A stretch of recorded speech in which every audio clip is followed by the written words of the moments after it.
Good morning. This is Tom Besor, and I'm standing at the far eastern end of the Chicago Riverwalk. You can't go much further than this without getting wet. I'm on the south bank of the Chicago River, standing by this big granite block that pays homage to the reversal of the Chicago River. You can't really read the writing too well in this video, but the text says this is the Monument of the Millennium, and it's a historical marker commemorating the creation of the Chicago Waterway District in 1899, which set in force of motion a series of events that resulted in the reversal of the Chicago River, one of the great wonders of the world. And that was done to protect the water supply of the city of Chicago back during the heyday of commercial and industrial growth of this fine city. But anyway, here we are at the far eastern end of the Riverwalk, and I'm going to do a video to take you on a tour of this Riverwalk. Just this week they cut the ribbon and opened this eastern section between Michigan Avenue and the lakefront. I mean, the Riverwalk has been there in a very primitive form with a sidewalk, some trailers, some amenities. But in recent years, the city has been pumping a lot of money into the Riverwalk, trying to make it a little more accessible, a little more fancy.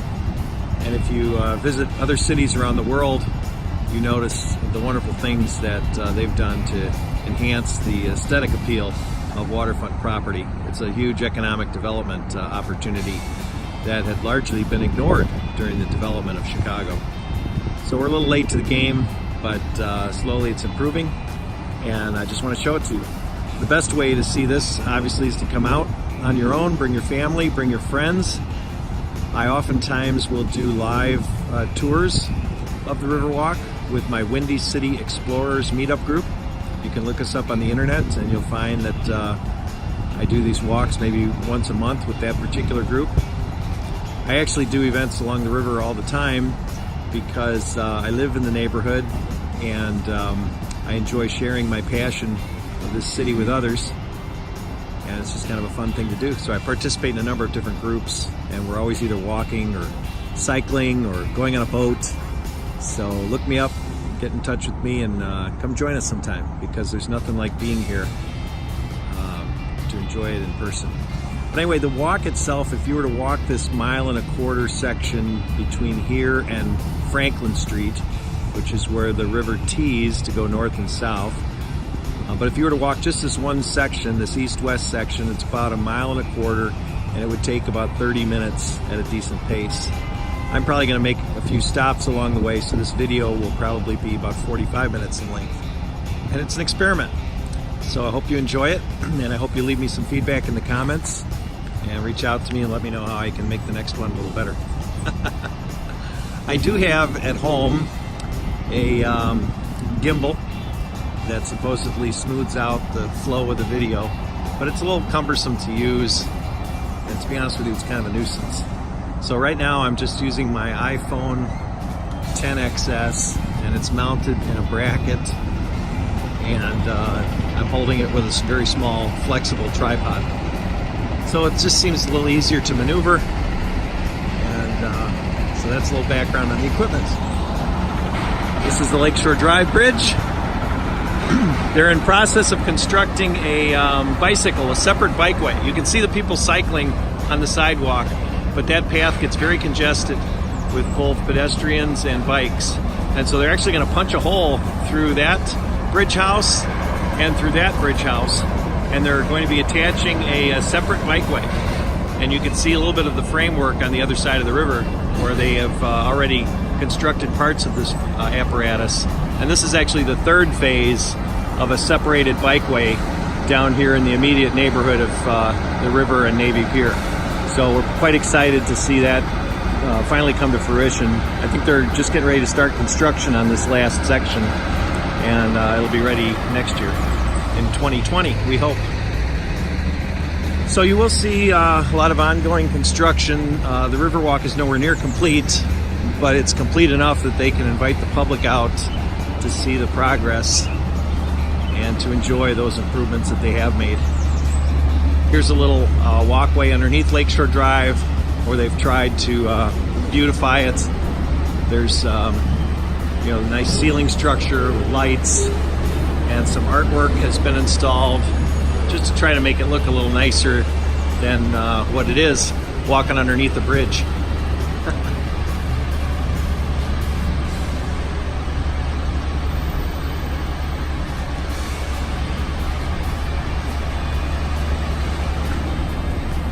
Directly in front of me, coming into your view, is some new landscaped area that was not here last year.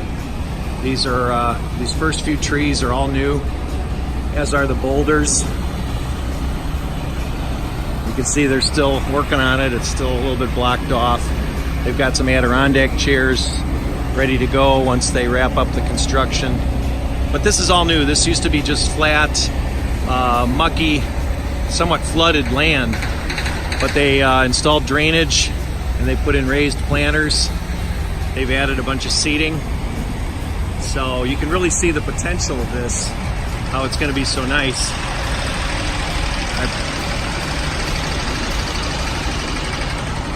You can hear the jackhammers in the background.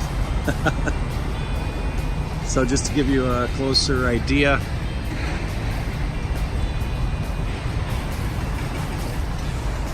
and they're installing a nicer railing right up at the river, and then they'll be getting rid of this temporary fencing through the course of time.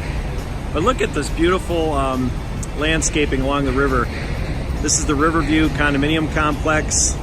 You could buy a townhome there at the base in excess of $1 million each.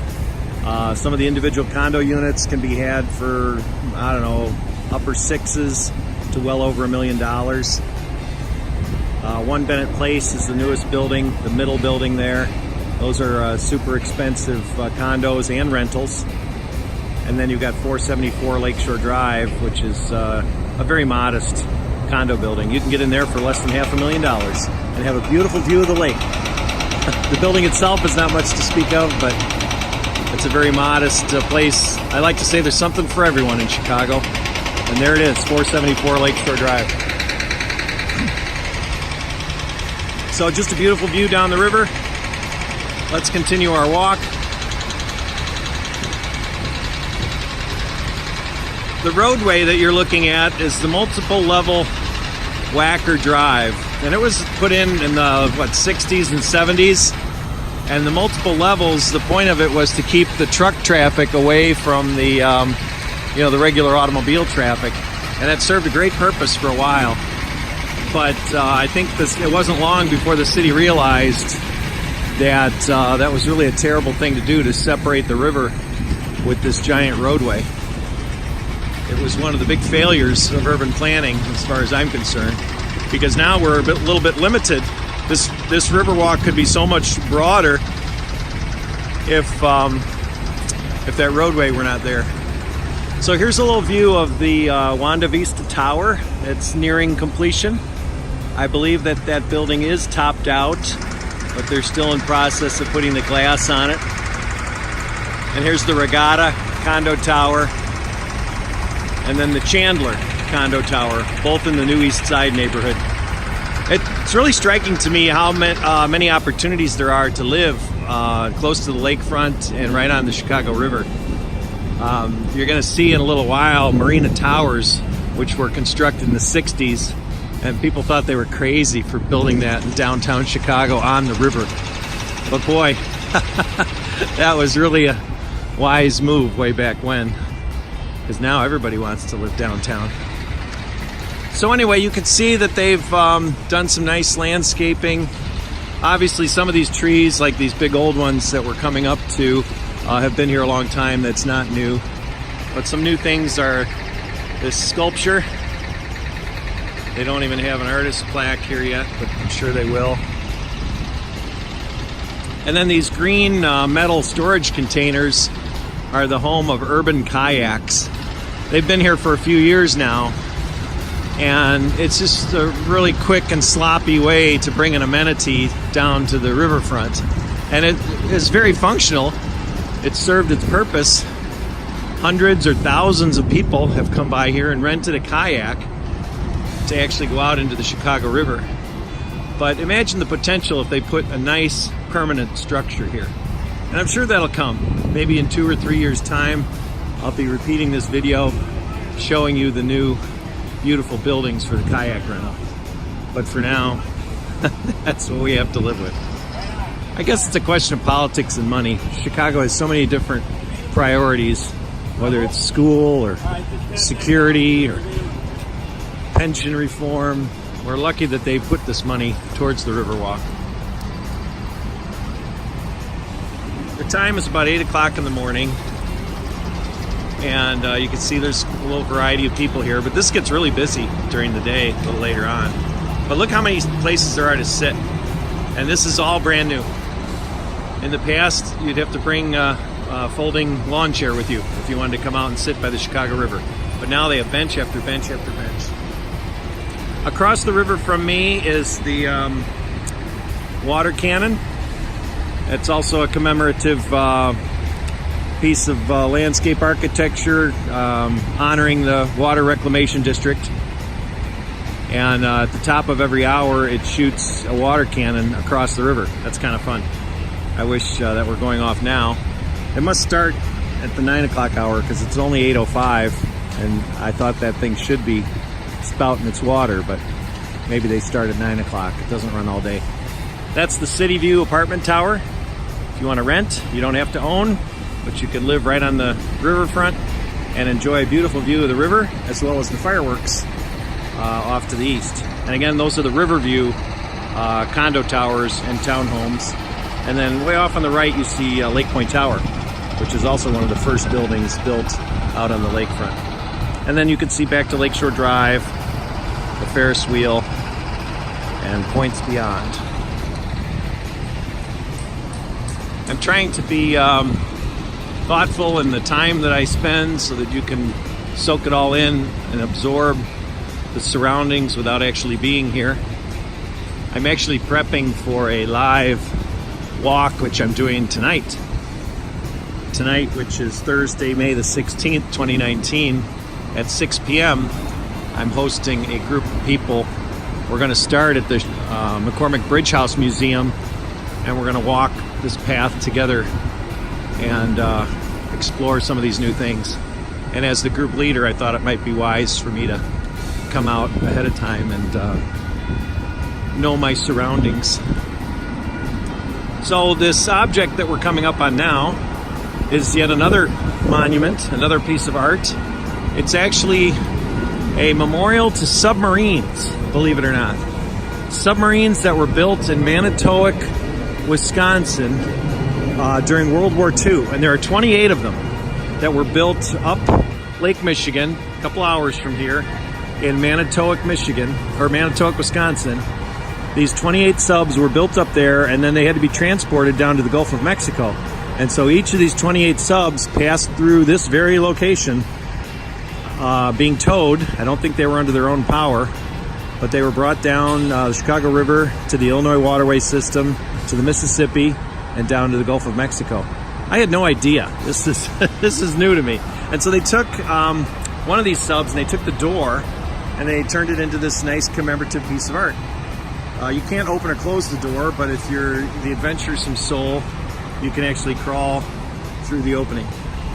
And let me make this video really interactive and fun. I'll peek through here anyway, so you can see to the other side. I'm not going to crawl through there because I might drop my camera. But they have these commemorative bricks that show who helped to fund this. And here's a photo. This is actually a photo of the submarine as it passes under Lakeshore Drive. And it was, I don't know, I think that photo is doctored because it looks like that sub is under its own power. And also, why would you need to raise the bridge? Because you've got about 20 feet at least of clearance under that bridge. And is that superstructure greater than 20 feet on a sub? Maybe it is. But anyway, I'm still having a hard time believing that these subs were brought down the Chicago River. but a lot of people believe that to be the case, and they put this monument here. So that's really kind of cool. Okay, so looking onward, again you see the ugly understructure of Wacker Drive, which in this particular location consists of 3 levels. The very bottom level that we're standing on, there's a roadway behind that fence, and then there's middle Wacker, and then there's upper Wacker. And again, that roadway system was designed to move commercial traffic around the city, separating it from the rest of the city. And it may have been a great thought in its time, but it was awfully short-sighted because it separated the city from this river. You can't really easily walk beyond that, although there are a couple of paths in certain places. This is the Sheraton Hotel, one of the largest convention hotels in the city. I understand this is where the President of the United States stays because there's a very secure room in there. Legend has it. And then beyond you see the Tribune Tower and the Wrigley Building. That's the Wrigley Building with the clock face on the left side of that rectangular building. And that's the Tribune Tower on the right-hand side. The Tribune Tower is in the process of being converted to condos. The Tribune has moved out. The building's been purchased by a private enterprise, and it's being converted to condominiums. Everybody wants to live in the city. And also in that location over by the Tribune Tower, they're going to be constructing a new glass and steel high-rise condo tower.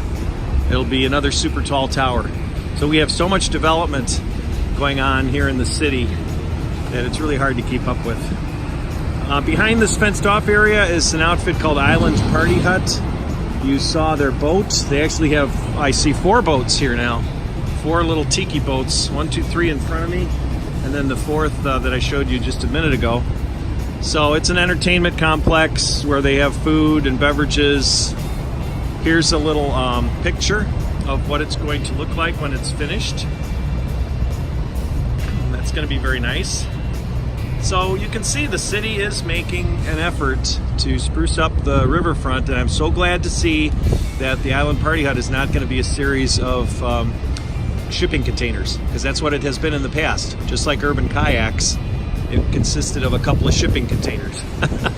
So now we're starting to realize that there's more to it. Okay, that's the Cool Cat going by. That is a barge, and the Chicago River is still a very commercial waterway. And that particular barge is not towing or pushing anything right now, but every day we get 2 or 3 barges come through with various loads of construction material, chemicals, whatever. And it's quite fascinating to see.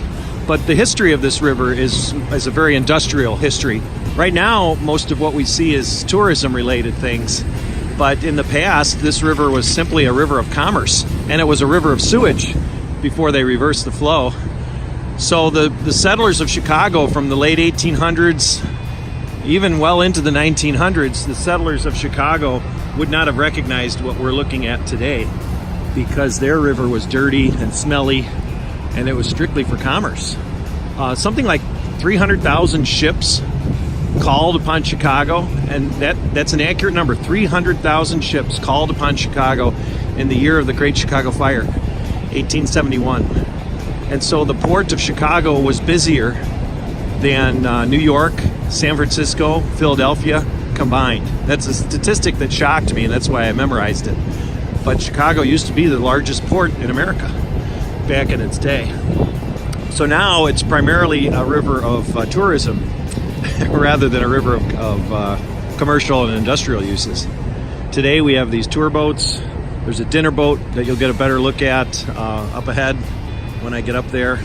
But there's tour boats, dinner boats, there's kayaks on the river, there's all kinds of waterborne amenities. And I, myself, personally would not want to find myself in that water. It's a lot cleaner than it was in the 1800s, but it's still quite a polluted waterway, which is kind of sad. So here's another plaza that they've constructed. And again, last year this area was all mud and dirt, and there were a couple of shipping containers parked here with bike rentals. And now you can see that it's still a work in progress, but they've obviously spruced it up a little bit, put in this landscaping and this plaza area for people to enjoy. And then this staircase is where you have to walk up 3 levels to get to upper Wacker Drive. This is kind of an interesting picture because you see all these people coming and going. There's a lot of pedestrian traffic here, crossing into Streeterville to the right and to the New East Side to the left. And there's a lot of traffic going between hotels during conferences. There's a lot of employees of Streeterville, whether they work in retail along Michigan Avenue, whether they work for Northwestern University, which is a huge employer, or whether they work in the hospitality industry. There's thousands, if not millions of people that call this place home during the day, and this is all the foot traffic. And you can see the direct result of building that roadway. All these people have to go up and down multiple flights of stairs. And how short-sighted was that back in the 70s to put this here? And how ugly is this vista that I'm showing you? So my dream and my hope for this area is that they construct buildings, or if they just panel off those that roadway. They could put giant murals. They could put artwork. But I think there's plenty of room there for smaller buildings, 3 or 4 story buildings that could actually be offices, or you could put some more restaurants there. So that's my vision, and who knows if it's shared by the powers that be. So that's we're right at Columbus Drive. This is the newest of the Chicago bridges. It was built, I think, in the 80s or 90s, and it lasted less than a year before it broke. So they don't build them like they used to. But that's the Columbus Drive Bridge. And here we're walking under kind of a derelict section. Yes, there is a panel up above my head, but when you see the panels west of Michigan Avenue, you'll come to appreciate what they're trying to do to spruce it up. They're putting stainless steel panels that look a lot nicer. Across the river from me, you can see the Odyssey Chicago River, which is a dinner boat, lunch boat. It's fully glass enclosed. It's quite reflective, so you cannot see inside right now at this time.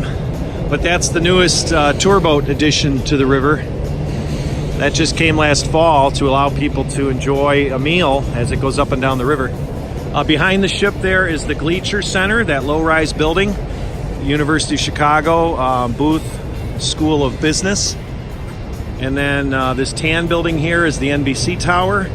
And then the glass and steel building behind it is a apartment building. And then the Dome building. Let me say a few words about that golden dome up there. That's the Intercontinental Hotel.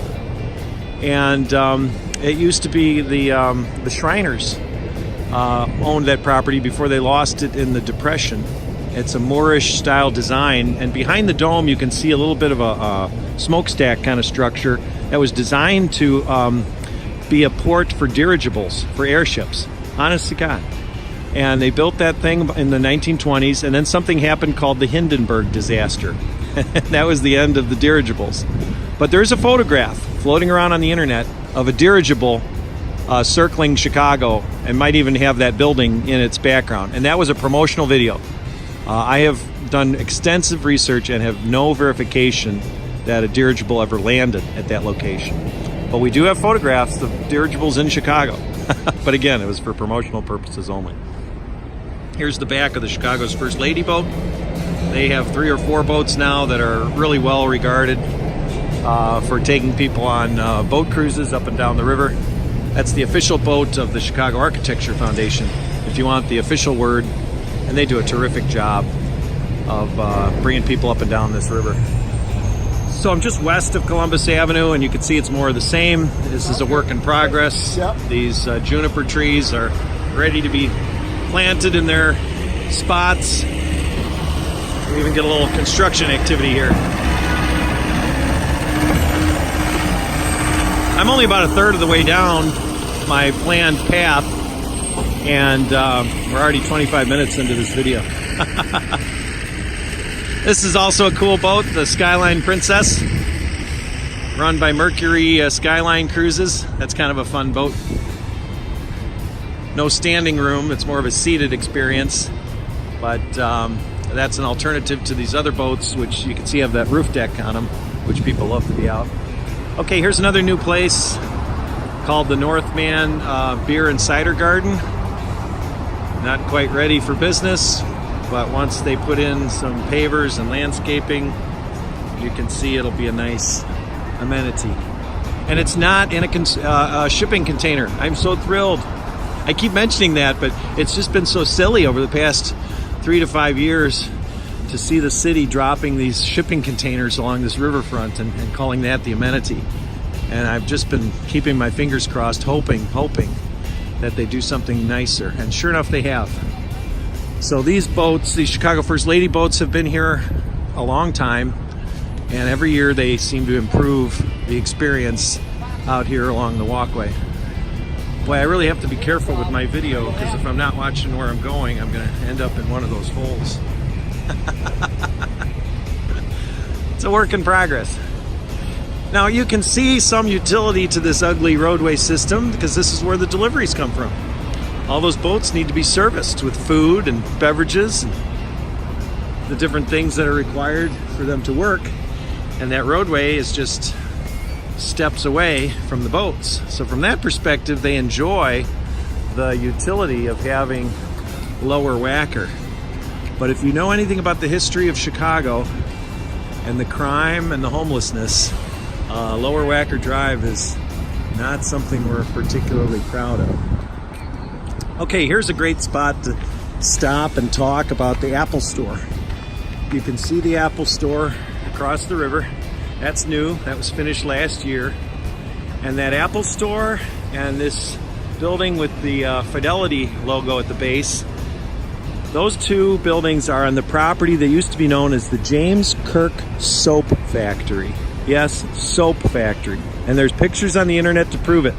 Look up James Kirk Soap Factory and you'll see that right there on Michigan Avenue in the river was this giant factory complete with smokestacks belching out fumes as they produced hundreds of thousands of pounds of pure soap.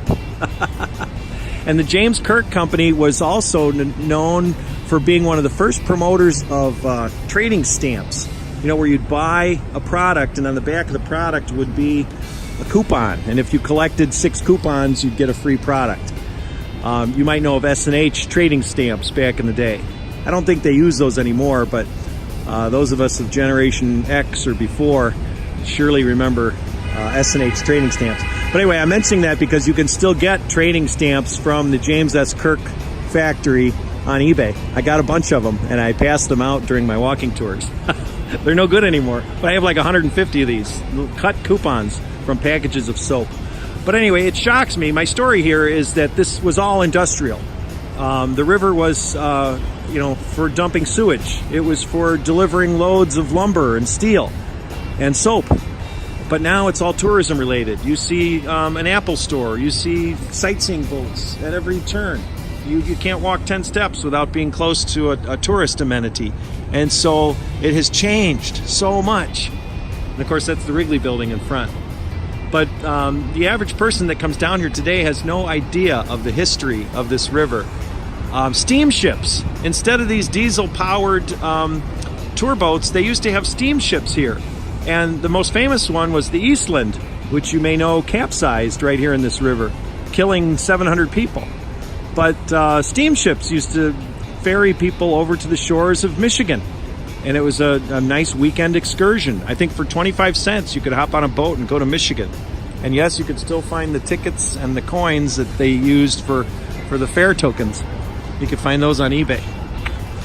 But if you could tell, I'm very passionate and excited about the history of this river, and I love to share that passion with others, and that's why I do these walking tours. And again, I'm going to repeat myself over and over. It's much more fun to do this in person. But if you happen to live far away, if you're watching this video in Singapore or elsewhere in Europe, I understand. This is my opportunity to share my city with you. So we're coming up on the Michigan Avenue Bridge.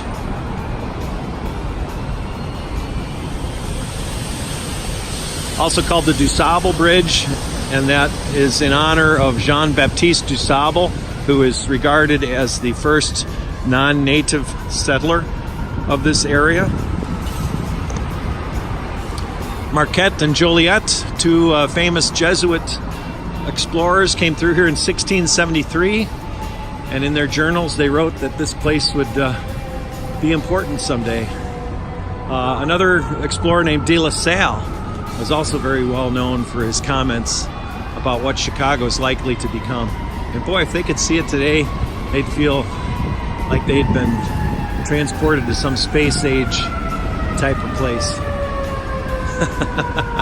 It'd be like the Jetsons. Do you remember the TV show, The Jetsons? Where they all drive around in spaceships all day? So here's a beautiful view of the Michigan Avenue Bridge and the Wrigley Building. The clock face on the Wrigley Building used to be cedar, hands. Now it's machined aluminum. But history says that those used to be cedar. And then a look at Tribune Tower and the Apple Store and the Equitable Building is what they call that building with Fidelity in it. There also used to be a big warehouse where the Gleacher Center is, right on the riverfront. But that's all been torn down and converted into modern uses. It's fascinating to me that many times, or maybe even most of the time, they demolish the old buildings. But you'll see up ahead that sometimes they preserve the old buildings and convert them into office or retail. And that's really cool.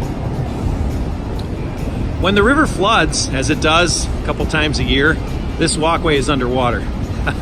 It's fun to come down here at that time and look at it from up above and see this path underneath the water. Here's the example of how they put stainless steel coverings on the underside of the bridge to make it a little more pleasant to walk down here. And remember me mentioning you can't walk very far without running into more boats. The yellow one is the Chicago Water Taxi, and that services all three branches, this main branch, and also goes up north towards North Avenue, and it also goes south towards Chinatown. So you can hop that boat for $4 and go down to Chinatown, and you have to walk, I don't know, 20 minutes from the boat landing to actual Chinatown itself. And then you can enjoy a meal and hop right back on. What a great thing to do in the summer. Here's the McCormick Bridge House Museum, which sadly is locked more than it is open. But this is an old bridge house, and they've converted every floor to interpretative exhibits. So it's really a treat to go in there. You can look out the round window at the river, and they have a bunch of historical materials that talk about the Chicago River and Illinois waterways in general. That's called the McCormick Bridge House Museum. And this is right here at the northwest corner of Michigan and Wacker. So if you find yourself to the northwest corner of Michigan and Wacker and walk down this staircase, that's how you get to where we are. And this is where my walking tour starts tonight. So I'll have people meet me right here. It's a nice place to sit and wait for people. Up ahead you see the corncob towers of Marina City, which was the first residential development along the riverfront back from the 60s. Boy, if you would have bought one of those, well, you couldn't have bought one, they were apartments. But even if you would have bought one of those when they converted to condos, you'd be very happy with yourself because the value of those has increased so greatly. And yes, I am ignoring another building that I'm walking by. I'm sure you've seen it in the video, but I'm just not going to say anything about it. You see the canyon here. This is the Chicago River Canyon. All these high-rises, most of which are commercial in nature. I see the Marina Towers. Those are residential. And then that bluish-green tower is an apartment building. So there's a bunch of places to live along the river if you so choose. But mainly this river is just a canyon. And that's by virtue of that Wacker Drive. Those buildings are all fronting Wacker Drive, which separates the river from the rest of the city. And I know you have to have a transition between the river and the rest of the city, but I think that roadway was a terrible idea. But these are progressive ideas I'm talking about, not ideas that were popular in the 50s, 60s, 70s, when it was all about the automobile. But what a great view. What a great view down the river. Thanks for being with me on this walk. It's been 35 minutes, and I hope you're enjoying it. I hope I'm not too monotone. if I can figure out my technology, I might be able to drop a audio track into this video so that it won't be so boring. I'm in the initial stages of developing my craft, and this is one of the first videos that I'm doing. So it may end up in the blooper reel, as they say in Hollywood, but you got to start somewhere. I've been planning and planning and planning, and today I decided to do something. So I grabbed my phone and my tripod, and here I am. And again, I'm going to be interested to go back and watch this and see if the movement is too jittery, because I do have a gimbal, but the gimbal has a mind of its own. It tends to go off on me, or I hit the wrong button, it'll zip upwards or downwards. It's actually quite frustrating.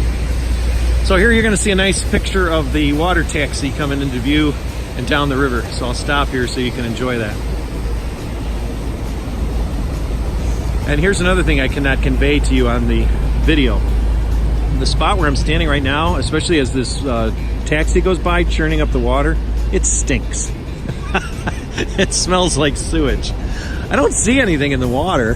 The water is this odd greenish, blue-green hue, but I don't see any debris or anything, but it sure smells. So here's a great view of the Marina Towers. By the way, you're not allowed to park your own car. That lower section is all parking garage, and they have porters that park the cars for you because they don't want anybody accidentally backing into the river. Those cars are all backed up to the very edge of their individual levels. And also those porters get to the different parking levels by way of a elevator, like a conveyor belt that only has room for their feet. It's like a vertical conveyor belt. And they used to have a bunch of those in Chicago and New York. This is the only one left, I think, in Chicago, where the servicemen actually hop on this conveyor belt. And I haven't heard of any recent deaths or injuries, but it doesn't sound very safe to me. Off on the horizon, you can see a crane constructing a new office building at Wolf Point, and so I'll be getting up to that spot in probably 15 or 20 minutes, if I don't get tired of talking. And then up here, we're just shy of State Street. This is a spot where, two things, they just put in the Chicago Brew House. This is a new spot to come and enjoy a beer outside. And then up above here is the Illinois Vietnam Veterans Memorial. And this is a quiet place of solitude where you can honor those that we lost during the Vietnam War. And it's really nice. There's a multi-level stadium type of seating. This is full of people during the day. There's a staircase that goes back up to Wacker Drive and Wabash Street. But this is all grass. You can't really see the grass, but there's grass on each level of that stepped plaza. And then here is the fountain. We'll have a moment of silence so you can take in all these names. The plaque starts on the left with 1962, and it ends on the right with 1973. And in between, you've got a whole period of where people lost their lives fighting the battle in Vietnam. And if you notice, there's this set of flowers up there. So this is still current affairs. This is my generation. I was born in 1965. And so, lest we forget, this memorial reminds us that world peace is not to be taken for granted. But these are a little bit old. Somebody's left them here a little while ago.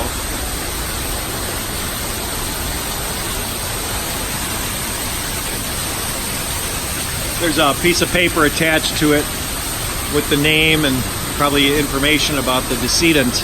I don't want to disturb it, but I just wanted you to see that this is still very emotional and very raw for a lot of people. Maybe you'll recognize the name as I scroll through here. Our own little miniature Vietnam War memorial.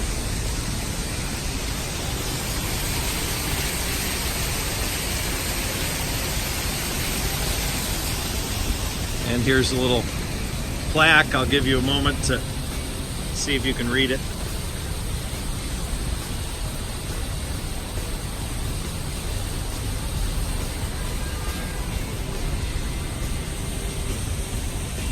recognizing each of the branches of service: the Navy, the Army, the Marines, the Coast Guard, the Reserve, the Merchant Marine, the National Guard. So it's kind of cool. There's a place to recognize those people that are responsible for the liberties that we enjoy. I'm trying not to be too sing-songy in my commentary. There's a balance. There's a balance to be had. Okay, this is a great demonstration of how they have done this Riverwalk. When these bridges were constructed, this is just a big concrete channel. There was no place for people to walk. It was not designed for a Riverwalk. In fact, here's a good example. Over there across the river at the base of the IBM Plaza. There's no Riverwalk over there. There will be one day, because they're going to do the same thing over there that they've done on this side. But you can see the utilitarian nature of the Chicago River was such that they didn't even have a place for a boat to dock. Just a big concrete wall. And then what they've done is come back and they put in these pilings underneath this walkway. They had to create, I think it's called a cofferdam, if my engineering technology is correct. They created a cofferdam to divert the water around the construction area so that it would dry out. And then they drilled pilings into the riverbed, and then they built on top of the pilings a little walkway. It sounds so simple, doesn't it? But they paid some engineers a lot of money to develop a system to accomplish this without damaging the existing infrastructure. God forbid they should poke a hole in the river or something like happened in the past. So anyway, that's a great example of how the Riverwalk has been constructed in places where there is still open space. Like right here, they were able to put in a sidewalk, but where the bridges meet the river, there was no room, and they had to put in separate walkways.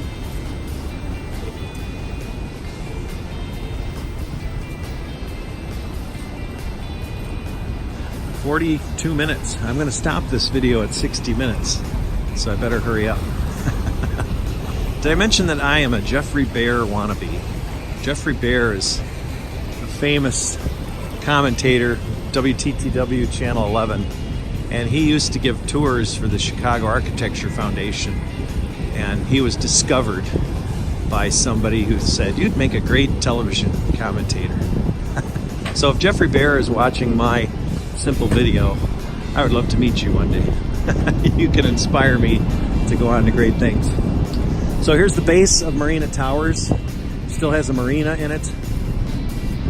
And here's a shout out to my friend Marco Lucht, who used to operate that marina.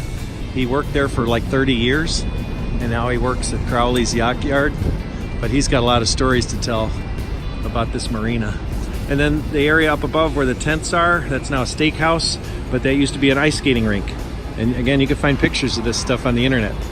This was an amazing complex when it was built in the 60s. It included residential apartments, it included commercial building. ABC7 had their studios here for a while. There's a hotel back there now. So it was like a city within a city. Way ahead of its time, built in the 60s. And then up ahead you see the brown little building that's now dwarfed by skyscrapers around it. That's the Reed Murdoch building, which was a food warehouse. And there were other food warehouses right here. I think even where Marina Towers were, there was a food warehouse, and those were torn down. So we're really lucky to have the Reed Murdoch building, which has been converted into a commercial office type of use. So if you ever have opportunity to go in their lobby, you can see some interpretative photographs, exhibits that talk about that purpose of that building. You're looking at City Winery, which has been installed underneath the roadway, and that's an example of what I'm hoping will come to the eastern part of the path, where I showed you it was so ugly underneath the road. Here's an example of how they've built up a commercial enterprise and hidden the roadway. So that looks really cool. So there's all kinds of places to walk. I have to be careful here that I don't make the wrong step and end up in the water.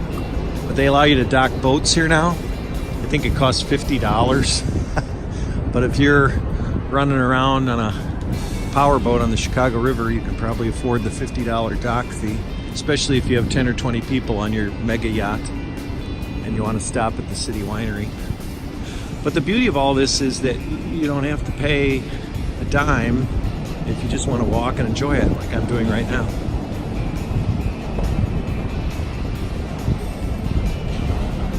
Coming up on Dearborn Street. The Chicago River used to be spanned by swing bridges, and a swing bridge has a pillar in the middle of the river, and the bridge rotates open and closed. And as you can imagine, that took up a lot of space in the middle of the river, and that was old technology. So back in the 1900s, each and every one of these bridges, swing bridges, was replaced with a bascule bridge. And we've got like 25 of these bascule bridges, and they operate with a series of counterweights and very small motors that get the bridge moving, and then the weight takes over and pops them up. It's fun to be down here on this Riverwalk when they're bringing sailboats through, because they have to raise all the bridges for the sailboats. And they do that twice a year. I mean, multiple weekends, but generally 2 periods a year. In the spring, to bring the boats out to the lake, and then in the fall, to bring them back in. The name of this boat is Gotta Go Now. There's a website called marinetraffic.com, and if you go to that website, you can pull up a map and drill down to any area that's of interest to you. I like Chicago, and you can see these boats. Each of these boats have a GPS tracker in them, and they publish their whereabouts on the internet. And it's been a little bit of a hobby of mine to take pictures of these boats and to upload photos, because it's a user-generated database, and I even have some photo credits on there. So look up marinetraffic.com, and you can see the ships as they go up and down the river. It's kind of fun. Here's the Tiny Tap, another food service place along the river. And look at all this seating. I was here yesterday at the noon hour, and all the seating was full. Got to come experience it firsthand.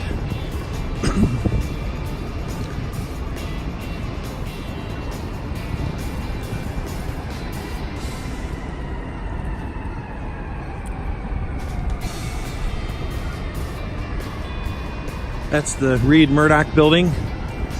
Originally a food warehouse. Then it became a city building. The city of Chicago owned it, and they had a traffic court in there. Many of the older generation remember going in there to contest or pay traffic tickets. And then the property was in disuse for a number of years, and then purchased by a developer who converted it into a modern Class A office building with some retail on the ground floor. You can see they have a restaurant along the water level, so that's kind of cool. This area between Clark and LaSalle Street, right here where I'm heading, this is where the Eastland was parked in 1915. The Eastland was a steamship that was to be used to ferry like 3,500 people to a company picnic in Michigan. And that steamship parked right here. And at the time in 1915, there was no stadium seating. This was just dilapidated old wharf, about as mucky and gross as you can imagine it. But anyway, the steamship parked here and loaded all these people early in the morning. It was in July, and it was kind of going to be a hot, muggy day. But people immediately went into the ship and just loaded it full. The ship had space for 3,500 people. And instantly and silently at some point, I think people would enter the ship and they'd immediately go to the riverside to look out over the water, and that put the ship off balance. And the ship was top heavy, and slowly and silently the ship just rolled. It took like 10 seconds for the ship to roll, and all of a sudden you got 3,000 people in the water. And 700 of them perished. Those 700 were below decks or got trapped in the commotion. And a huge disaster. I think it was the worst loss of life on the Great Lakes, was the Eastland disaster. And you can look that up on the internet and see photos.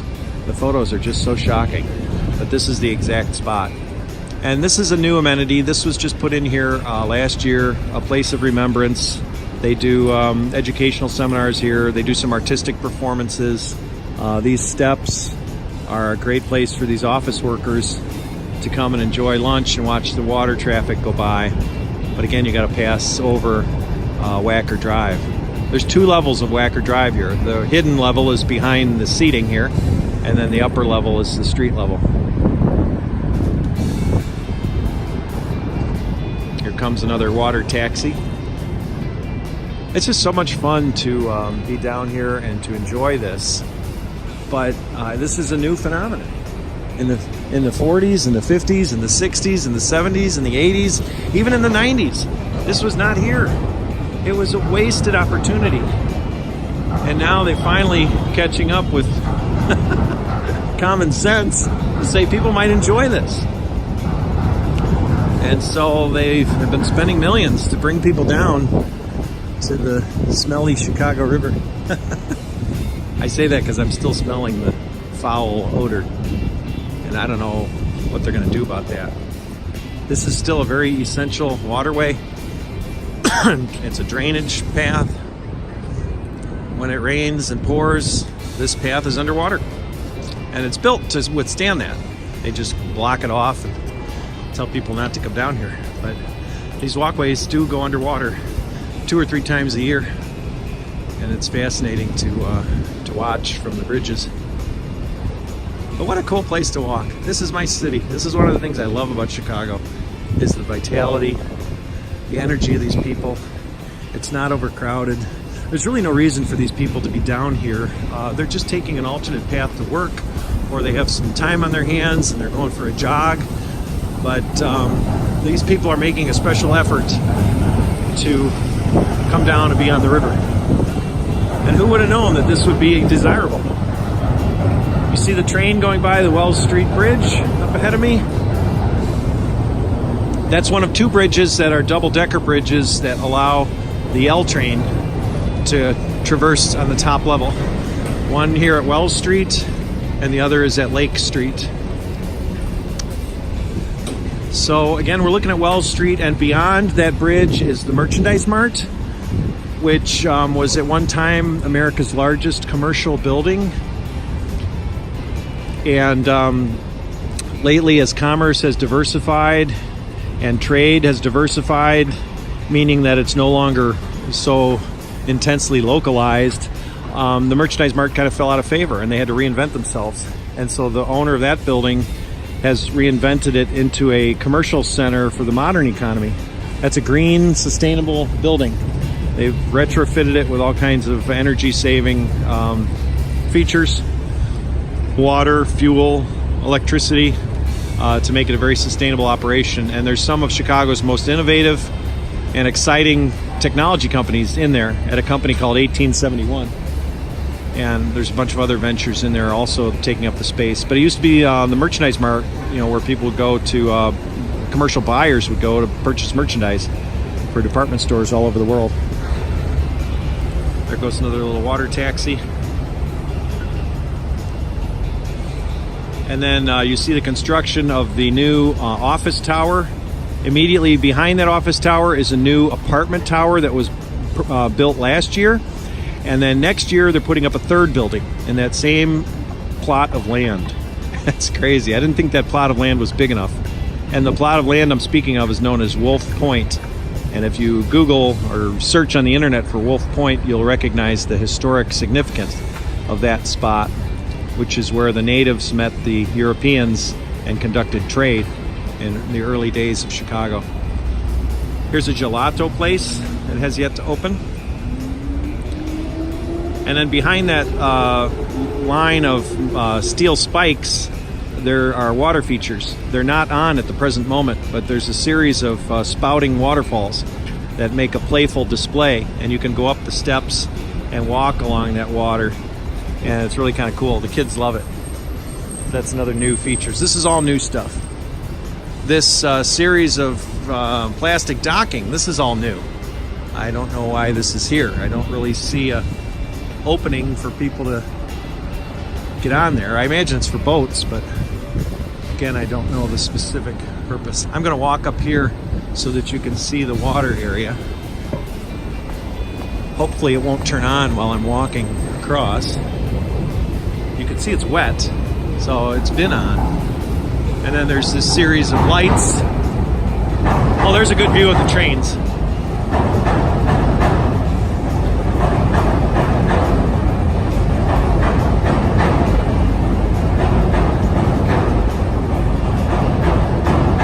That's a cool picture. But again, all along here are a series of spouting water features that make an artistic display complete with changing colors. It's more of a nighttime thing, but I've definitely seen it on during the day. I just don't know why it's not on right now at this moment. But I'm hoping it doesn't turn on until I pass. Kind of cool. My video is going to be a little bit longer than an hour because I'm already at 56 minutes and I got about 10 minutes left of things to show you. But if you wanted to walk this stretch or bike it or jog it, you could do so much less than an hour. It's probably half hour if you just walk it end to end. But I have this trouble that I like to stop and talk. And I'm always stopping and meeting people that I know on the path. Chicago is a small city. That's what I love about it.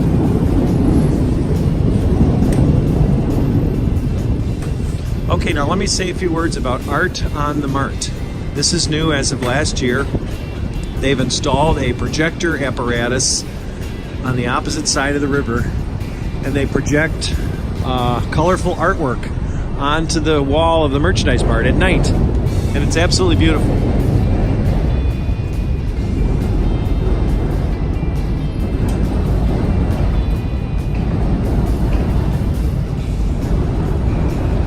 So we're going to see that tonight during our walking tour. Really looking forward to that. Okay, you haven't seen a lot of nature on this walk because, as I've mentioned, the Chicago River here is just channelized. It's a big concrete drainage system. I'm going to wait for this train to pass.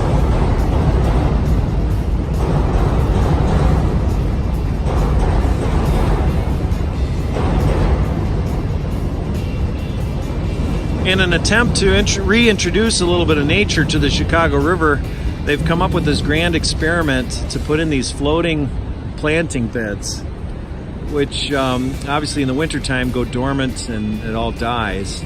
And here we are in the middle of May, and they have yet to reintroduce formal plantings here, but you can see some of the leftovers. But these are floating planting beds. And in addition to the greenery on top, there's also a substructure below these things that provide for fish habitat. And how well that works is quite dubious in my mind, because I don't know that there are too many fish in the Chicago River to take advantage of it. But at least they're trying. It's an experiment to see if they can put some nature back into the Chicago River. But I find this to be a little funky. I think they should plant tulips or something in there. But the point is to have native plants that might have existed. Because believe it or not, looking at all this commercial concrete, steel, iron, there was a time when none of this was here. There was a time that this was swampland. There was a time that there were not multiple levels of Wacker Drive or any of these other surrounding streets. There was a time that this was a natural environment. And that is so foreign to us today. But you can see artistic renderings in the history books of how the Chicago River looked back when the settlers first encountered it in the 1600s. And it was nothing like what you're seeing today. I mean, imagine if you were to go camping out in a state park or something. That's the environment. This used to be raw wilderness, raw swampy wilderness, complete with wild onions, which some argue is the origin of the name Chicago, a Native American term for wild onion, Chicago. I learned all this stuff on the internet. I wonder if it's true.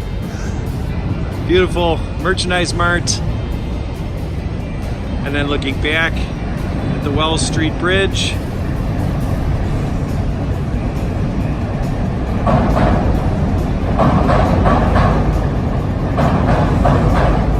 So this is what you get with Tom Besor and the Windy City Explorers. You get raw, unedited, personal commentary, unscripted commentary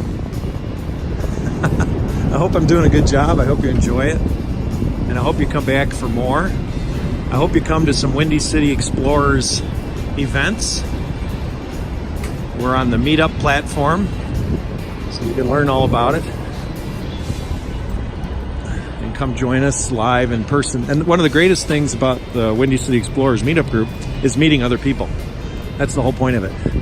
There's 8,000 people in that group. And they all come because they like to be entertained and engaged. They like to be physically active, walking around neighborhoods all over the city. But most of all, they like to meet new friends that share common interests. And it's a wonderful group. Started out with 2 people, and now it has 8,000 members. It grows and grows every year. It's free. I don't charge a dime. But those of you that know my professional background know that I'm a real estate broker and I'm an estate planning attorney. And believe it or not, I get clients out of the group. That's my reward. But it's not the purpose. The purpose is just to bring people together. This is one of my favorite buildings here ahead of us. It's an office building and it's got that arch. And just below the top of the arch is a balcony.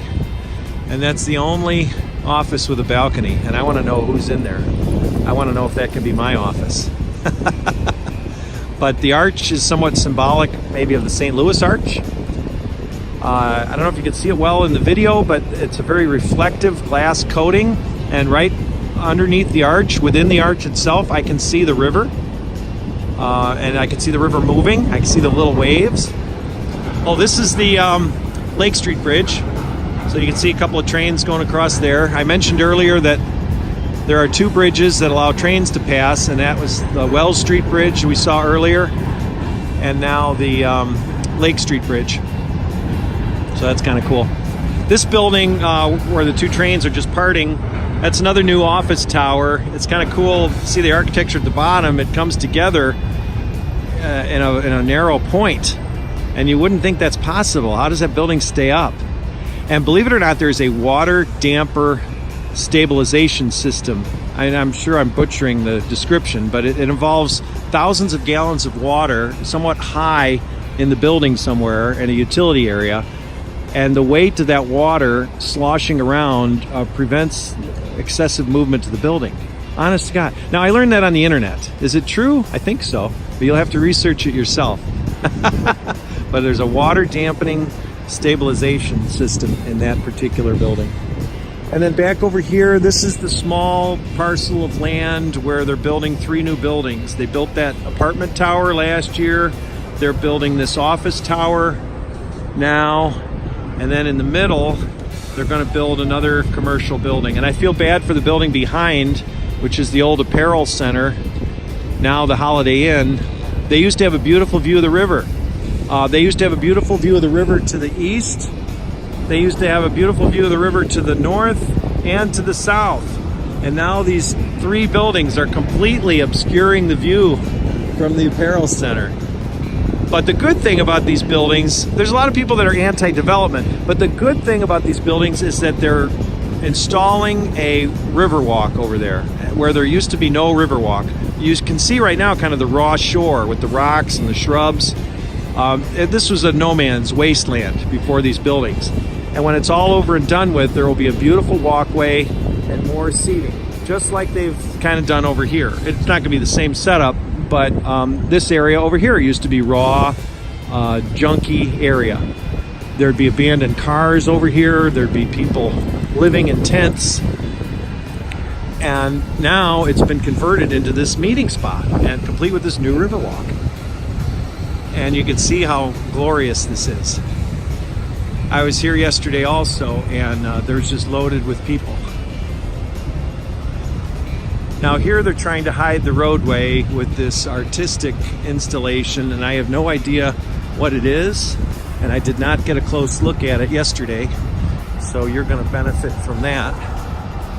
It just appears to be little foil pieces that blow in the wind. And you'll have to look up on the internet who is the artist and what is the purpose. It's paper. Oh, it's just like a paper banners. This is like banner material, very flexible. I thought maybe it was metallic. I guess that's why it's quiet. But here, again, more walkway. This yellow structure is a mock-up of a permanent art piece that's going to be installed, designed by Santiago Calatrava, who's known for his wing-like architecture. And so I think in that very spot there's going to be a permanent art piece. To be honest, I hope it looks a lot better than that, because that doesn't really inspire me so much. But that's going to go there. And then here we've got some Adirondack chairs. I don't know why they're positioned this way, but usually they're all spread out along this grass. And here's our view. But this is Wolf Point. This is where the first floating bridge was put across the Chicago River. Just beyond our field of view is the old Kinsey Street Bridge, which was the first rail bridge into Chicago. Oh, and I think I will mention that the first railroad station, the Chicago Northwestern Railway Station, used to be where the Merchandise Mart is. That was a beautiful, grand train station, and there's pictures of it on the internet. But it was not practical because there was only one bridge crossing the river over there leading into that. And thousands of trains needed to use that every day. So back in the early 1900s, they tore down that train station and they built the new Chicago Northwestern Station, which today we know as Ogilvie Station, but that was the replacement train station. But I kind of enjoy the old-fashioned pictures of the original train station, which is where the Merchandise Mart was.